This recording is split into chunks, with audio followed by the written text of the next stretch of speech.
भेटायला आला पहा लाडू लाडू लाडोबा, भेटायला आला पहा लाडू लाडू लाडोबा, शब्दांचे बोट धरून आला जणू चांदोबा.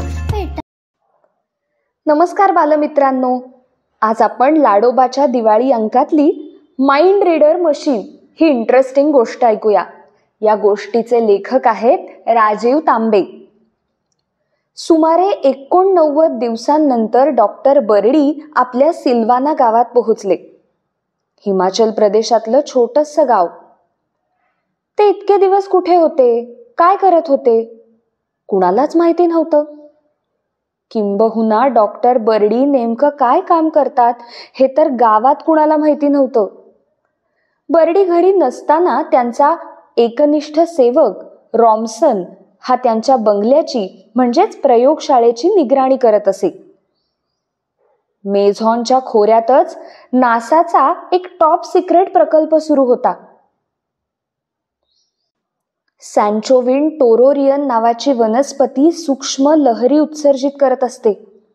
त्यामुळे कुठलाही छोटा प्राणी किंवा किडा तिच्याजवळ आला तर त्याला शॉक बसल्याने तो गतप्राण होत असे. काही वेळा त्या लहरींची तीव्रता वाढत सुद्धा असे. त्या खतरनाक लहरींचं मापन करून त्या डिकोड करण्याचं तंत्र डॉक्टर सॅम बर्डी विकसित करत होते. पण एके दिवशी अचानक सँचोविन टोरोरियन वनस्पतीला बहर आला आणि लहरींची तीव्रता 79.98 पटीनं तर वाढलीच, पण त्याच वेळी त्यांची तरंग लांबी सुद्धा अनियमित झाली. पण याचा आगाऊ अंदाज नसल्याने तिथे जवळच काम करणारे डॉक्टर बर्डी यांनी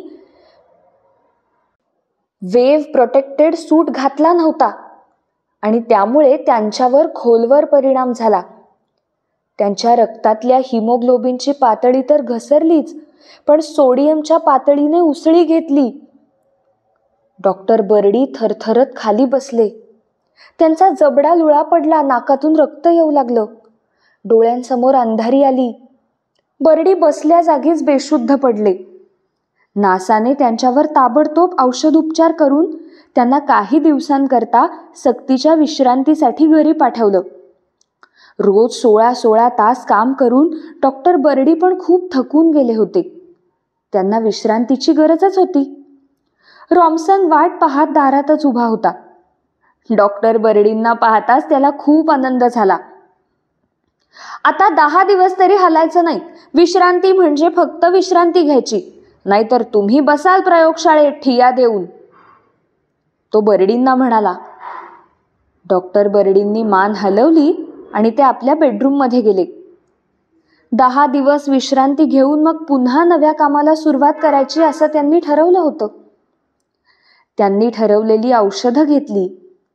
मग आपला मेडिकल रिपोर्ट नासाला पाठवला आणि आता ते झोपणार इतक्यात त्यांचा खाजगी सॅटेलाइट फोन वाजू लागला. डॉक्टर बर्डींच्या या सॅटेलाइट फोनचा हा नंबर जगातल्या फक्त 5च लोकांकडे. अत्यंत आणीबाणी असेल, फारच महत्वाचं काम असेल तरच ते या नंबरवर फोन करतात. ही 5 माणसं कोण माहिती आहेत? ही 5 माणसं म्हणजे भारताचे पंतप्रधान, पंतप्रधानांचे प्रमुख वैज्ञानिक सल्लागार, भारतीय अवकाश संशोधन केंद्राचे प्रमुख, नासाचे प्रमुख आणि अमेरिकेचे राष्ट्राध्यक्ष. बर्डींनी फोन उचलला. भारताचे पंतप्रधान म्हणाले, एका अत्यंत महत्वाच्या आणि गोपनीय कामासाठी तुमची मदत हवी आहे. उद्यापर्यंत दिल्लीत पोहोचा. आता यानंतर श्री अशोक शर्मा तुमच्याशी संपर्क साधतील. डॉक्टर सॅम बर्डी मनातल्या मनात म्हणाले, झालं, माझ्या सक्तीच्या विश्रांतीचे 12 वाजले. थोड्याच वेळात डॉक्टर सॅम बर्डींच्या दाराशी एक काळी गाडी येऊन थांबली. बर्डी तयारच होते. गाडीतून उतरणाऱ्या माणसाने, मी अशोक शर्मा असं म्हणताच बर्डी गाडीत बसले. तिथून जवळच्या विमानतळावर आणि तिथूनच ते खास विमानाने दिल्लीला रवाना झाले. दिल्लीतल्या एका 5 तारांकित हॉटेलात त्यांची राहण्याची व्यवस्था केली होती. दुसऱ्या दिवशी सकाळीच संरक्षण मंत्री, पंतप्रधानांचे प्रमुख वैज्ञानिक सल्लागार आणि श्री सेनगुप्त आणि रॉचे प्रमुख सी माधव यांच्याबरोबर डॉक्टर बर्डींची मीटिंग सुरू झाली.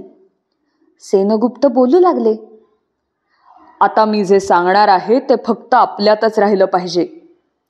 आपल्या देशापुढे एक महाप्रचंड संकट उभंय आणि यातून मार्ग कसा काढावा हेच आम्हाला कळत नाहीये. डॉक्टर बर्डी, आम्हाला यासाठीच तुमची मदत हवी आहे. पाक दहशतवाद्यांनी एक मोठा लोखंडी पेटारा समुद्रमार्गे भारतात आणलाय. हा पेटारा त्यांनी गुजरातच्या किनारपट्टीवर उतरवला. तिथून तो ट्रकमधून दिल्लीच्या दिशेने घेऊन जात होते.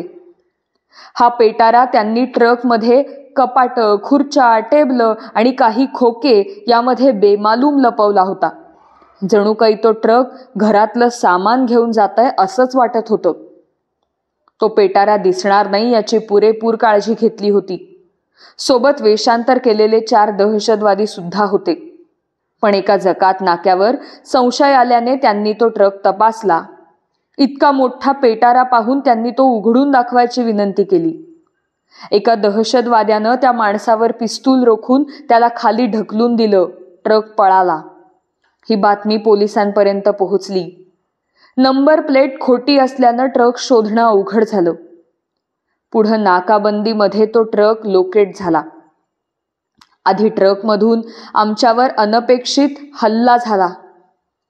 आपणही फायरिंग केलं, पण अंधाराचा फायदा घेऊन 3 दहशतवादी पळून गेले. एक आपल्या ताब्यात आहे. आता प्रॉब्लेम असा आहे की हा पेटारा 9 फूट लांब आणि 5 फूट उंच आहे. या पेटाऱ्याला कुलूप नाही. तिथे 12 डिजिट्स असणारे डिजिटल लॉक आहे. त्याचा कोड नंबर आपल्याला माहिती नाही. त्यामुळे तो पेटारा उघडता येत नाही. 4था दहशतवादी असलम याला पोलिसी इंगा दाखवल्यावर तो कोड नंबर सांगायला तयार आहे. मग प्रॉब्लेम कसला? डॉक्टर बर्डींनी विचारलं. कोड नंबर टाका आणि पेटारा उघडा. सर, प्रॉब्लेम तिथेच आहे. सेनगुप्ता पुढे बोलू लागले. जर त्या कोड मधला एक जरी डिजिट चुकला तर त्या पेटाऱ्याचा स्फोट होऊ शकतो. त्या पेटाऱ्यात ऑटोकेमिकल वेपन्स आहेत. प्रथम स्फोट होऊन तो पेटारा फुटेल आणि मग ती ऑटोकेमिकल वेपन्स जवळच्या 50 किलोमीटरच्या प्रदेशात उधळली जातील. प्रदेश बेचिराख तर होईलच, पण जी लोक वाचली आहेत ती महाभयानक रोगांना बळी पडतील. असलम हा प्रशिक्षित मानवी बॉम्ब आहे. त्याला मरणाची भीती नाही. त्याने आम्हाला तो सिक्रेट कोड नंबर सांगितला, पण तो खरा आहे हे कसं कळणार? म्हणून आम्ही त्याला लाय डिटेक्टरला जोडलं. लाय डिटेक्टर हा मेंदूत होणाऱ्या रासायनिक क्रियांचा वेध घेत असतो. पण इथेही लाय डिटेक्टर संभ्रमित होतो किंवा काही वेळा एका क्षणाकरता असलम खरं बोलतोय असंही सांगतो. त्यामुळे आम्हाला. सेनगुप्तांना थांबवत डॉक्टर बर्डी म्हणाले, जर असं होत असेल तर काम सोपं आहे. मला थोड्या वेगळ्या पद्धतीनं संशोधन करावं लागेल. तातडीने काही मशीन्स लागतील, तर काही मला नव्याने तयार कराव्या लागतील. पण मला खात्री आहे की मी असलमच्या मदतीने तो सिक्रेट पासवर्ड क्रॅक करू शकतो. अतिशय भारावून जाऊन सेनगुप्ता म्हणाले, सर, आम्हाला तुमच्याकडून हीच अपेक्षा होती, म्हणून तर तुम्हाला बोलवून घेतलं. पण सर, मला आणखी 2 गोष्टी सांगायच्या आहेत. त्या सांगू का? बर्डी विचारातच गुंतले होते. सी माधव यांनी खूण करताच सेनगुप्ता पुढे बोलू लागले. त्या पेटाऱ्यात 192 तासांचा टायमर लावलाय अशी एक शक्यता आहे. पण हे तुम्हाला कसं कळलं? माधव यांनी विचारलं. तो पेटारा म्हणजे तो वेपन बॉक्स प्रवासात कसा हाताळावा याबाबत सूचना देणारी एक हस्तपुस्तिका आम्हाला त्या ट्रकमध्ये मिळाली.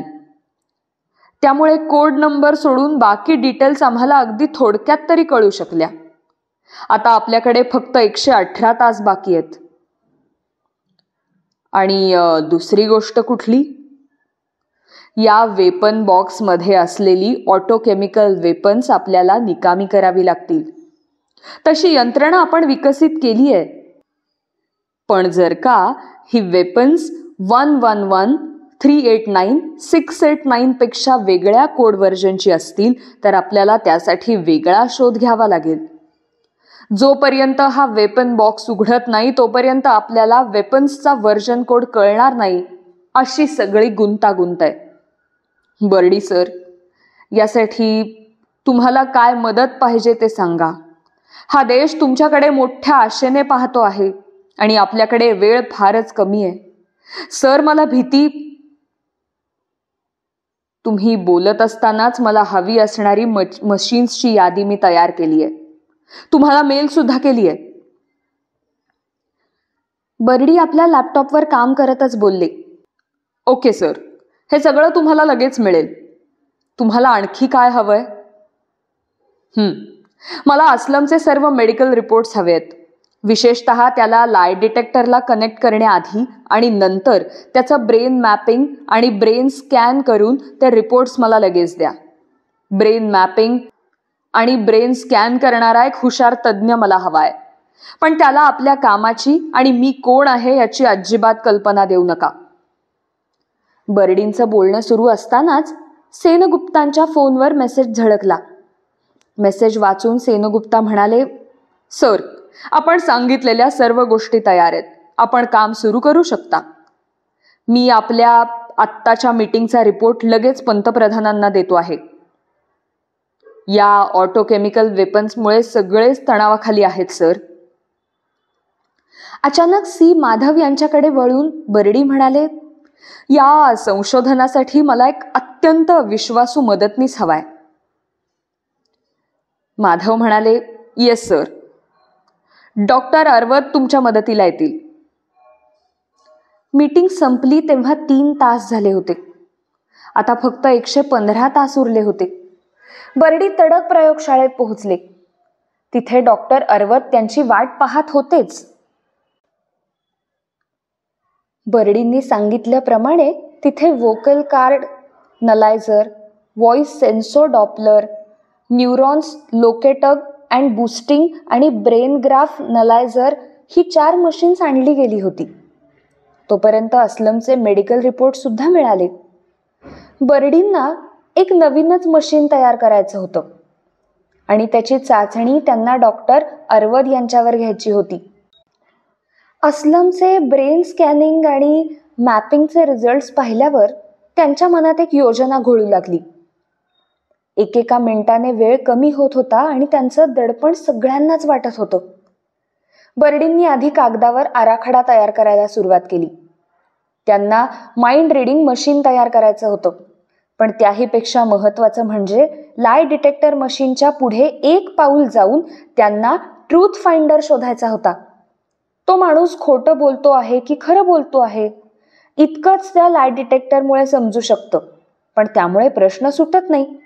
त्यापेक्षा खरं काय आहे हे जर समजलं तर सगळेच प्रश्न सुटतील असा विचार बर्डींनी केला होता. बर्डींनी ट्रूथ फाइंडर मशीनचा आराखडा कागदावर तयार केला. यासाठी लागणाऱ्या गोष्टींची यादी त्यांनी अरवदना दिली. अरवद यांनी ती यादी वाचली. त्यांना ती आधी अगदीच बाळबोध वाटली. इतका मोठा जगप्रसिद्ध शास्त्रज्ञ अशी यादी का देतो हेच त्यांना कळेना. पुढच्या 10 मिनिटात या सगळ्या गोष्टी मिळतील सर. अरवद जरा भीतभीतच म्हणाले. अरवद, प्लीज ती व्हॉइस सेन्सोर डॉपलर, सक्रोमॅश, neurons locating and boosting machines ताबडतोब डिस्मेंटल करा. हो सर.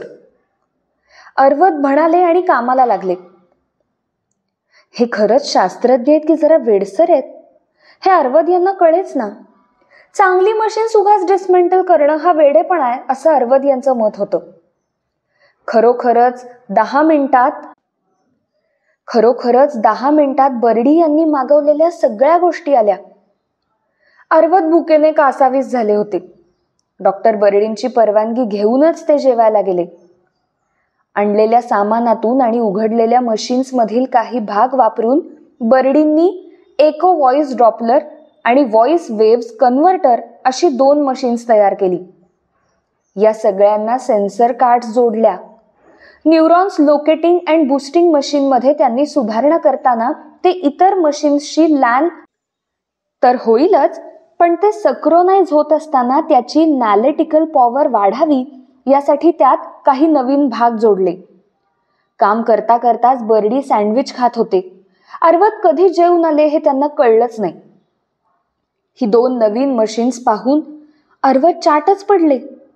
विशेषतः व्हॉइस वेव्स कन्व्हर्टरला एक स्क्रीन जोडलेला होता. हे पाहून त्यांना काहीच कळेना. बर्डी आता ट्रूथ फाइंडर मशीनच्या जवळ पोहोचले होते. हे मशीन म्हणजे एक कॉम्बो पॅक होता. अनेक मशीन्स एकमेकांना सक्रोनाइज करून त्याचा अंतिम रिझल्ट ट्रूथ फाइंडरच्या स्क्रीनवर दिसणार होता. आता इथपर्यंत आणखी 108 तास आणि 20 मिनिटं बाकी होती. असलमच्या मेंदूत होणाऱ्या रासायनिक क्रिया समजून घेण्यासाठी त्यांनी ब्रेन मॅपिंग आणि ब्रेन स्कॅनिंगची CD मागवली. सुधारित न्यूरॉन्स लोकेटिंग अँड बूस्टिंग मशीनमध्ये त्यांनी त्या CD लोड केल्या. त्याचं विश्लेषण करण्याची जबाबदारी त्यांनी डॉक्टर अर्वदांवर टाकली. आता शेवटचे 100 तास 5 मिनिटं राहिली होती. डॉक्टर बर्डींनी औषधं घेतली. आता मात्र त्यांना विश्रांतीची नितांत गरज होती. किमान 6 तासांची झोप तरी आवश्यक होती.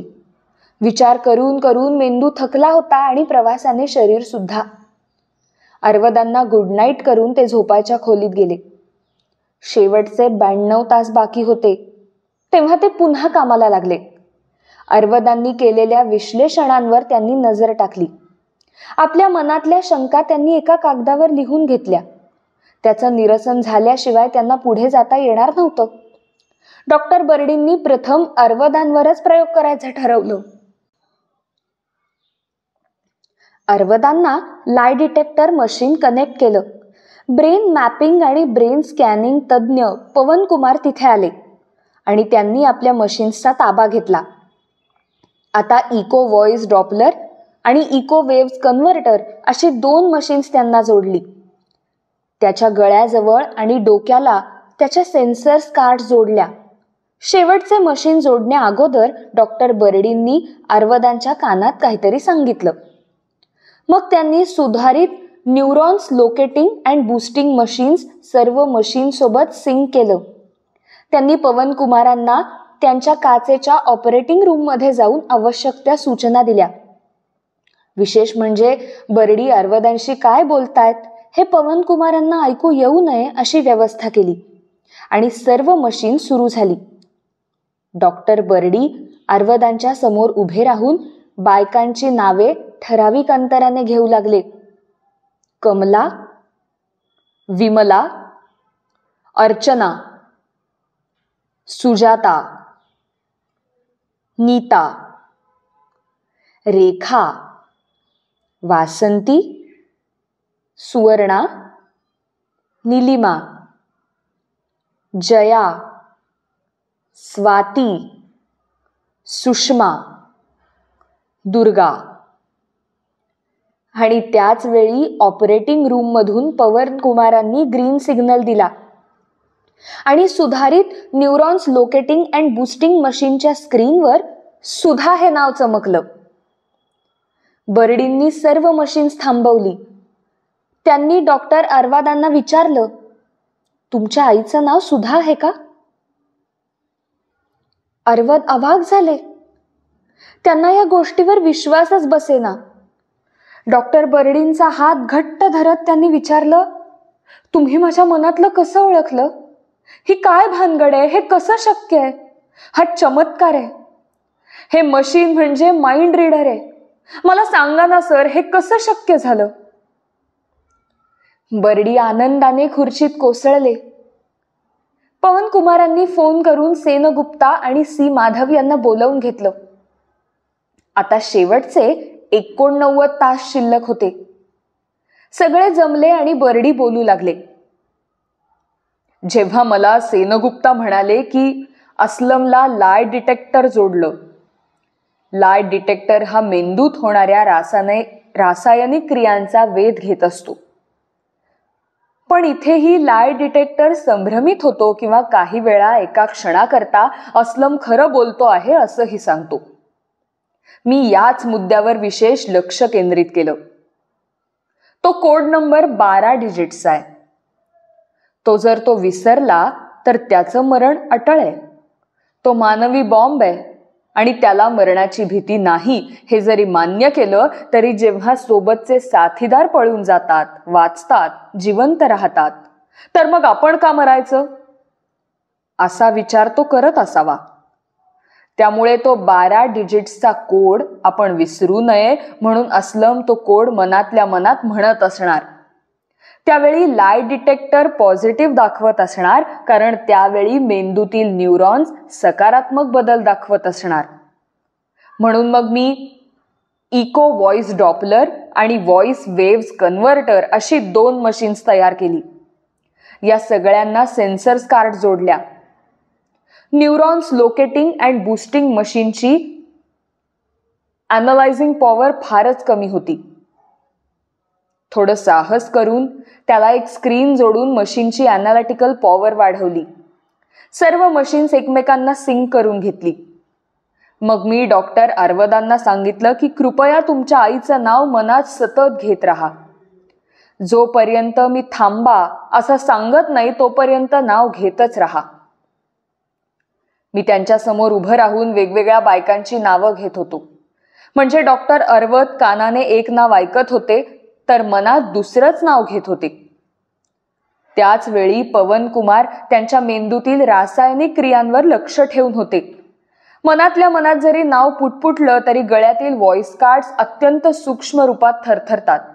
ही थरथर वोकल कॉर्ड अॅनालायझरनं टिपली आणि ती व्हॉइस सेन्सोर डॉपलरकडे पाठवली. खूप वेळ झाला तरी आईचं नाव येत नाही तेव्हा त्यांनी अधिक जोरात आपल्या आईचं नाव मनातल्या मनातच घेतलं. ही थरथर इको व्हॉइस डॉपलर मशीननं पकडली. त्याच वेळी मेंदूतील रासायनिक क्रियांनी सकारात्मक बदल दाखवला. व्हॉइस वेव्स कन्व्हर्टरच्या मदतीनं या वेव्सचे चुंबकीय लहरीत रूपांतर करता आलं आणि हे शक्य झालं. सेनगुप्तांनी आनंदाने डॉक्टर बर्डींना मिठी मारली. सी माधव यांनी घड्याळात पाहिलं. शेवटचे 83 तास शिल्लक होते. सेनगुप्ता म्हणाले, आता अस्लमची पाळी. थोड्याच वेळात म्हणजे केवळ 9 मिनिटातच अस्लमला हजर केलं गेलं. वेगवेगळी मशीन्स, वायरिंगचे गुंते, विविध प्रकारच्या कार्ड्स आणि काचेची ऑपरेटिंग रूम पाहून अस्लम घाबरला. आता आपलं नक्की काय होणार त्याला कळेना. माधव त्याला म्हणाले, अस्लम, तुझ्याकरता ही शेवटची संधी. तुझे 3ही मित्र सही सलामत पाकिस्तानला पोहोचले. ते जिवंत आहेत. पण आता तुझी मरण्याची वेळ आली आहे. आता आम्ही ही पेटी एका बोटीत ठेवणार आहोत आणि या पेटीवर तुला तारेने बांधून ठेवणार आहोत आणि बोट खोल समुद्रात सोडून देणार आहोत. आणि अर्थात या साऱ्याचं चित्रीकरण करून आम्ही ते टीव्हीवर तर दाखवणार आहोतच पण तुझ्या घरच्यांनाही पाठवणार आहोत. आता तयार राहा. अस्लम धाय मोकलून रडू लागला. सोबतचे 3 गद्दार आहेत, त्यांनी मला फसवलं असं सांगू लागला. अचानक हात जोडून म्हणाला, मला पण जिवंत राहायचंय. माझी बेआबरू करू नका. मी तुम्हाला कोड नंबर सांगायला तयार आहे. पण मी बरोबर कोड नंबर सांगितल्यानंतर मला तुम्ही जिवंत ठेवणार असं वचन द्या. सेनगुप्तांनी त्याचा उजवा हात हातात घेऊन अस्लमला वचन दिलं. अस्लम लाय डिटेक्टरच्या खुर्चीत बसला. आता मात्र सगळे श्वास रोखून पाहू लागले. डॉक्टर बर्डी त्याला म्हणाले, अस्लम, घाबरू नकोस. मला भीती वाटते की तू तो 12 अंकी नंबर विसरशील. म्हणून आपण त्याचे 2-2 प्रमाणे 6 भाग करूया. मी सांगितलं की तू पहिले 2 अंक मनात म्हणायचे, काही बोलायचं नाही. मी 2-2 अंक म्हणत राहीन. माझं समाधान झालं की थांबेन. मग मी तुला पुढचे 2 अंक मनात म्हण असं म्हणून सांगेन. तू काही काळजी करू नकोस. तू जिवंत राहावास आणि आपल्या घरी परत जावास अशी आमची इच्छा आहे. आता रिलॅक्स हो. अस्लमच्या समोर फक्त बर्डी राहिले. बाकी सर्व ऑपरेटिंग रूम मध्ये निघून गेले. सर्व मशीन सुरू झाली. अस्लमच्या चेहऱ्यावर पूर्ण तणाव दिसत होता. आपण कोड नंबर सांगायला तयार आहोत, पण हे ऐकायला तयार नाहीत. हे तर म्हणतात की तू मनात तो कोड म्हणत राहा. हे कसं शक्य आहे? म्हणजे हा मला मारायचाच प्लॅन असणार. मी न सांगता त्यांना कोड नंबर कसा कळणार? आणि त्यांना कोड नंबर न कळल्याने माझं मरण आणि बेअब्रू होणारच. इतक्यात डॉक्टर बर्डींनी हात वर करून सर्व मशीन्स थांबवण्याचा इशारा दिला. अस्लम आणखीनच घाबरला. भीतीने पांढरा फटक पडला. बर्डी त्याच्या जवळ जात म्हणाले, तू का घाबरलायस ते मला समजलंय. कोड नंबर सांगितलाच नाही तर तो आम्हाला कळणार कसा असं वाटतंय ना तुला? अस्लमचा चेहरा निवळला. हो हो तो म्हणाला. ऑपरेटिंग रूम मधून पवन कुमारनी ग्रीन सिग्नल दिला. याचा अर्थ सगळी मशीन्स व्यवस्थित काम करत होती. बर्डी म्हणाले, माझं चुकलंच. आपण असं करूया, तू तो 12 आकडी कोड नंबर या कागदावर लिही. तो तुझ्या डोळ्यांसमोर ठेव. अस्लम आता मात्र भलताच घाबरला होता. तो थरथरत म्हणाला, मी तुम्हाला खोटं सांगितलं. तो कोड नंबर मला पाठ नाहीये, पण थोडाफार आठवतोय. पण आम्ही विसरू नये म्हणून काही गडबड झाली तर तो कोड एका कागदावर लिहिलाय आणि तो कागद घडी करून एका पातळ पिशवीत घालून तो माझ्या शर्टच्या आतल्या बाजूला शिवलाय. अस्लमने थरथरत आपला शर्ट काढला. तो शिवलेली पिशवी शोधू लागला, पण त्याला ती कुठेच मिळाली नाही. इतक्यात सेनगुप्ता आत आले. त्यांनी खिशातून पिस्तूल काढलं, रुमालाने ते पुसलं आणि पुन्हा खिशात ठेवलं. अस्लमचे पाय लटपटू लागले. तो म्हणाला, हा माझा शर्ट नाहीये. माझे कपडे तुमच्या पोलिसांनी चौकीत नेले. हा इंडियन शर्ट माझा नाहीये. आता मात्र मोठा पेचच निर्माण झाला. अस्लमचा शर्ट होता गुजरात पोलीस चौकीत आणि अस्लम होता दिल्लीत. डॉक्टर अरवत कामाला लागले. बर्डी म्हणाले, हरकत नाही. तुला जेवढा नंबर आठवतो तेवढा मनात म्हण. बाकीचं आपण पाहू. घाबरू नकोस. शांत राहा आणि खरं बोल. पुन्हा सर्व मशीन सुरू झाली. अस्लम एकदम डोळे चमकवत म्हणाला, मला पहिले काही अंक आठवतात. बर्डी म्हणाले, शाबास. पहिले 2च अंक डोळ्यासमोर आण. मनातल्या मनात म्हणत राहा. आणि बर्डी अंक म्हणू लागले.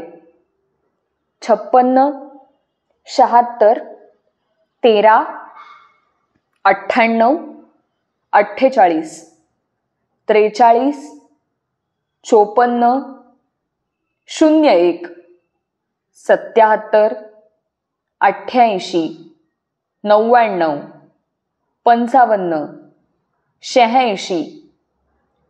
सुधारित न्यूरॉन्स लोकेटिंग अँड बूस्टिंग मशीनच्या स्क्रीनवर 31 हा अंक झळकला.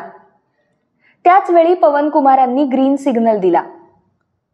बर्डी त्याला धीर देत म्हणाले, आता पुढचे 2 अंक मनात म्हणत राहा. पुन्हा तीच प्रोसेस सुरू झाली. सुमारे 42 अंक म्हणून झाल्यावर स्क्रीनवर 32 हा अंक झळकला, सोबत ग्रीन सिग्नल. पुढचा अंक तुलनेने लवकरच कळला. तो होता 59. 7वा आणि 8वा अंक अस्लम आठवत होता. अंक आठवण्यासाठी त्याला सुमारे 29 मिनिटं लागली आणि तो अंक होता 74. आता 4 अंक बाकी होते. अस्लम म्हणाला, मला अजिबातच आठवत नाही. बर्डी अत्यंत विश्वासाने म्हणाले, तो अंक मला माहिती आहे, कारण मी तुझ्या बॉस बरोबर काम केलंय. कोण? अफ्तार बरोबर? हो, तू बरोबर ओळखलंस. आफताब शिराज. रोडवर राहतो ना? असलमला काहीच कळेना. खरं म्हणजे आफताब सारखा मोठा माणूस लाहोर मधल्या प्रतिष्ठित शिराज रोडवर राहत असणार असा त्याचा समज होता. असलमनं मान हलवली. बर्डींनी अंक म्हणायला सुरुवात केली आणि असलमने डोक्याला ताण देत अंक आठवायला सुरुवात केली. सुमारे 48 मिनिटांनंतर स्क्रीनवर 20 हा अंक झळकला. आता मात्र असलम थकला होता. त्याने चहा मागितला. त्याला थोडी हुशारी वाटली. तो गयावया करत म्हणाला, सरजी मुझे मार डालो. पण आता इथून पुढे मला काहीच आठवत नाही. काही म्हणजे काहीच आठवत नाही हो. मला मारा, मला ठार मारा, माझी बेआबरू जगभर करा करा. आणि तो रडायलाच लागला. बर्डी त्याला शांत करण्याचा प्रयत्न करू लागले. इतक्यात सेनगुप्तांना गुजरातहून मेसेज आला. गुजरातच्या पोलिसांनी असलमचा शर्ट बाजूलाच ठेवला होता. त्यांनी शर्टला आतून शिवलेली चिठ्ठी शोधली, पण समुद्रातून प्रवास करताना त्याची कुणाशी तरी झटापट झाली असणार, कारण तो शर्ट थोडा फाटला होता, शिवण उसवली होती. ती कोड नंबर लिहिलेली चिठ्ठी पाण्यात अर्धवट भिजली होती. मेसेज वाचताना सेनगुप्तांच्या डोळ्यातून आनंदाश्रू वाहू लागले. डॉक्टर बर्डींनी त्यांच्या माइंड रीडरवर शोधलेले सर्व अंक अचूक होते. दुसऱ्याच्या मनातली गोष्ट समोरच्याच्या स्क्रीनवर अचूकपणे वाचून दाखवणं हा चमत्कार केवळ बर्डीच करू शकतात. गर्व आहे की असा माणूस भारतीय आहे. पण इतक्यात एक घोटाळा त्यांच्या लक्षात आला. त्या चिठ्ठीवरचा 11वा अंक होता 3, पण 12वा अंक पाण्याने पुसला गेला होता आणि तिथे शाई पसरली होती. मोठाच बिकट प्रश्न निर्माण झाला. कोड नंबर मधला एकही अंक चुकणं परवडणारं नव्हतं. सेनगुप्ता आणि माधव यांनी असलमला शेवटचा अंक आठवण्याची पुन्हा पुन्हा विनंती केली, पण असलमने फक्त कपाळावर हात मारून घेतला. आता हातातोंडाशी आलेला घास जातोय की काय? वेपन बॉक्स तिथेच असल्याने आता इथे महाप्रलय होतो की काय? सगळेच चिंतेत पडले. बर्डी म्हणाले, मला थोडा वेळ द्या, मी शोधतो शेवटचा अंक. बर्डी लॅपटॉप घेऊन काहीतरी गणित करू लागले. आकृत्या काढून त्यातून काही आकडेमोड करू लागले, पण काहीच निष्पन्न होईना. पण त्यांच्या मनात एक शंका आली. म्हणून मग त्यांनी आपल्या खास सॅटेलाइट फोनचा वापर करायला सुरुवात केली. त्यातून त्यांनी नासाच्या प्रमुखांशी संपर्क साधला. या प्रश्नाबाबत चर्चा केली आणि नवल म्हणजे बोलता बोलता बर्डींना त्यांच्या प्रश्नाचं उत्तर मिळालं. डॉक्टर बर्डी आनंदानं ओरडले, शेवटचा 12वा अंक 7 आहे, नक्की 7 आहे. त्या क्षणी पवन कुमारांनी आतून ग्रीन सिग्नल तर दिलाच, पण स्क्रीनवर 7 हा अंक झळकू लागला. सगळेच भारावून गेले. बर्डी म्हणाले, ही तर अगदीच सोपी ट्रिक होती. खरं म्हणजे या आधीच मला हे सुचायला हवं होतं. 31, 32, 59 आणि 74, 20, 37 ही लाहोरची अक्षांश रेखांश पोझिशन आहे. Come on, open the weapon box. Weapon box open झाला. सुदैवाने ऑटोकेमिकल वेपन्स ही अत्यंत जुन्या व्हर्जन्सची असल्याने ती निकामी करण्याचं तंत्रज्ञान आपल्याकडे होतं आणि महाप्रलय टळला. सेनगुप्तांनी आनंदाने बर्डींना मिठीच मारली. तोपर्यंत पंतप्रधान आणि संरक्षण मंत्री सुद्धा हजर झाले. डॉक्टर बर्डींची पाठ थोपटत पंतप्रधान म्हणाले, मला काय, या देशाला तुमचा अभिमान वाटतो. प्रत्येक वेळी नवनवीन कल्पना शोधून त्या प्रत्यक्षात आणणं आणि त्याचा उपयोग मानव कल्याणासाठी करणं हे केवळ तुम्हीच करू शकता. प्रत्येक भारतीयासाठी तुम्ही आयकॉन आहात. उद्या विज्ञान भवनात तुमचा मोठा सत्कार करूया. आणखी काय करूया? डॉक्टर बर्डी हात जोडत म्हणाले, माझ्यासाठी 2च गोष्टी करा. अहो डॉक्टर, तुमच्यासाठी 2च काय, पण 2000 गोष्टी जरी केल्या तरी कमीच आहेत हो. सांगा तुम्ही. मी खूप थकलोय. मला विश्रांतीची प्रचंड गरज आहे. माझी लगेचच निघण्याची व्यवस्था करा. आणि दुसरं म्हणजे आपण या अस्लमला जिवंत ठेवण्याचं वचन दिलंय ते पाळा. अस्लमने धावत येऊन बर्डींना मिठी मारली आणि म्हणाला, चुकलं माझं. तुमच्यासारखी मोठी माणसं आमच्या देशात असती तर मी या मार्गाला लागलो नसतो.